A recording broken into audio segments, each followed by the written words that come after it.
Bonjour, c'est Valentin et j'ai le plaisir de vous retrouver pour ce nouveau numéro de 701 On Air. Ce mois-ci, je vous propose de partir à la rencontre de l'adjoint du service des sports de la base aérienne 701 et de l'école de l'air et de l'espace, l'adjudant-chef Philippe, afin qu'il m'explique son métier de moniteur de sport à l'école de l'air et de l'espace. J'ai également pu échanger avec 2 élèves qui sont référents sport au sein de leur promotion, afin qu'ils me parlent du rythme instauré pendant leur formation notamment.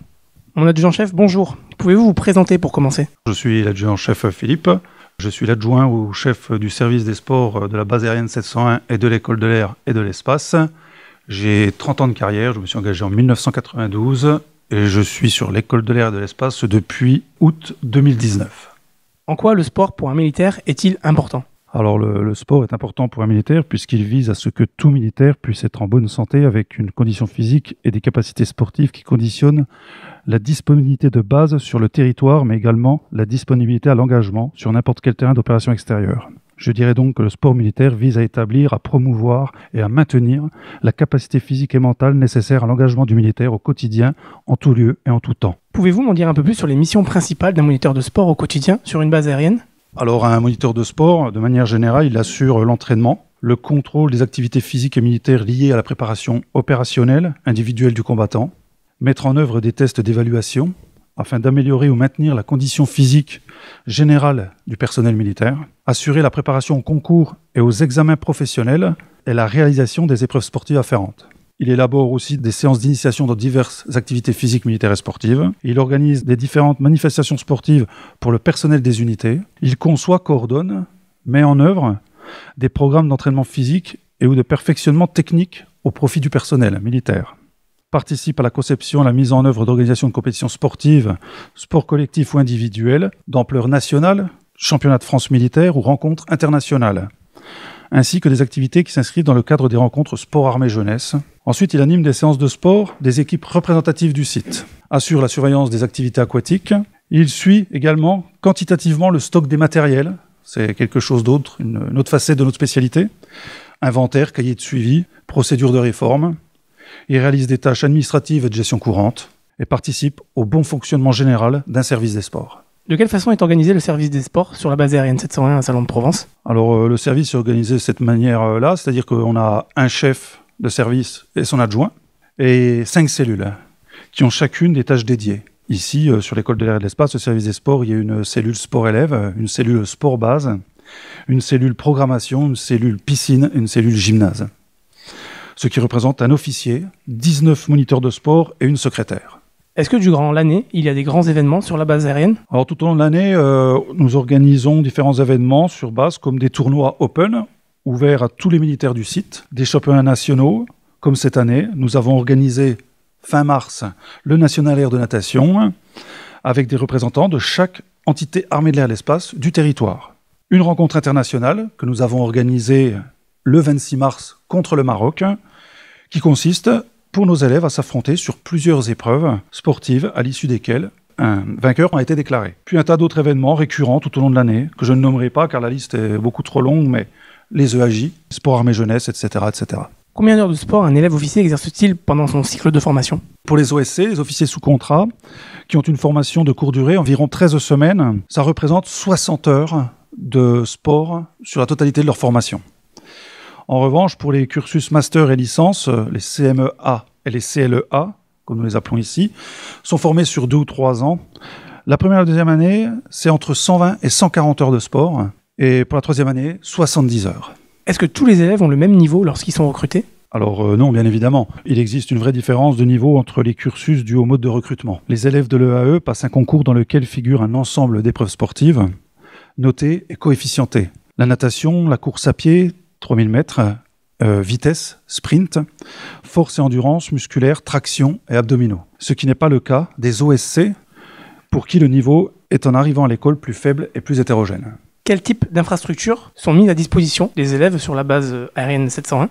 Alors, ce qu'on retrouve comme infrastructure et qui est à la disposition des élèves, bien évidemment, nous avons un gymnase, un bloc d'escalade, une salle de musculation, une salle de crossfit, une piscine, différents terrains extérieurs où on peut jouer au football et au rugby, des terrains de tennis.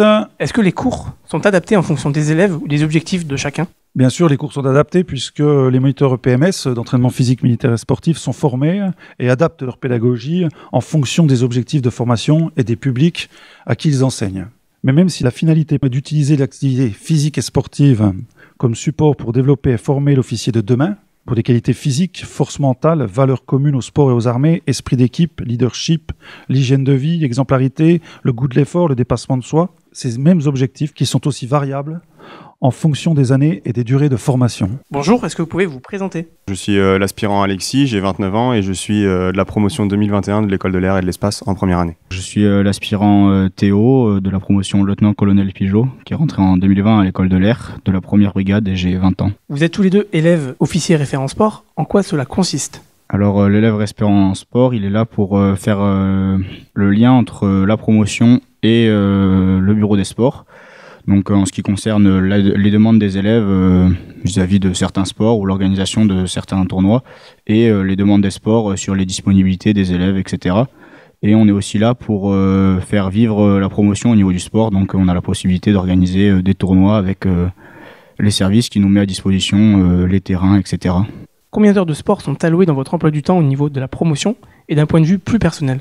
Alors pour la promotion, en première année en tout cas, on a donc 2 créneaux de 2 heures de sport qu'on effectue en brigade où on va faire des activités plutôt orientées militaires, donc de la natation, de la course à pied, du parcours d'agilité et également des sports de combat. Et après, à côté de cela, on a ce qu'on appelle le sport compétition, qui est une sorte de section sportive où on choisit une activité de notre choix.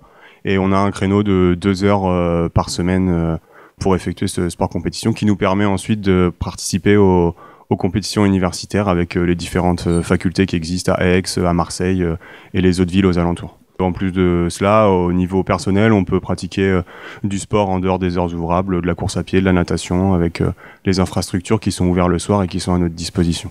Quel sport pratiquez-vous à l'extérieur de l'école ?